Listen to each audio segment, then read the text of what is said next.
Today, fuel cell systems have come to install the EFOY fuel cell system. There's some equipment that needs power, and it was being powered by a couple of solar panels up on the signal box, but that wasn't giving enough power throughout the year. And the other options were to use a diesel generator, which comes with its own maintenance requirements and also some noise and pollution, or to bring power in from down the road from the mains supply, but that was going to be quite costly to do. So this EFOY fuel cell system has been installed in this Rainford cabinet, and it is incredibly quick and easy to situate everything. We have the two methanol containers at the bottom here feeding up. We have the battery placed in the middle here on this shelf. And finally, you've got the EFOY on the top here with the display panel.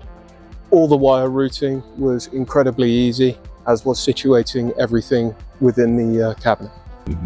With a 35-year life expectancy, the TrackSafe is an IP55 rated, high security trackside cabinet, built to keep critical equipment protected and operational in all conditions. Its natural convection cooling is fully passive, removing the need for fans, reducing maintenance and improving system uptime.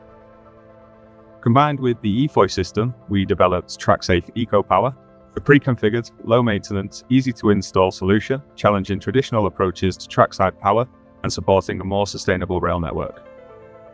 So we're at Matlock Riverside here. The signal box just after the camera there is a remote signal box in a greenfield location. We need a power supply here that's guaranteed. We have been running for years off solar panels, and we have issues with trees at the back that are blocking some of this charging. We're in a remote site, so we don't have any mains power available, and it'd be prohibitively costly to fit that. So we needed a remote power supply system, something that was easy. This is really easy. It took about 10 minutes to put in, getting the cabinet to site, straight off a road railer access from the adjacent railway line, and we could have even pushed it further out if we needed to. It was really easy to install. Lifting irons on the top, straight off the road railer, straight onto precast concrete base. I watched the guys install this. It's only taken about 10 minutes. I've never seen anything that quick, and it looks really simple. Simple briefing, going through all the safety features, how to maintain it, simple things to look out for, faults, and looking after the cabinet, etc. Taking about half an hour. Really impressed.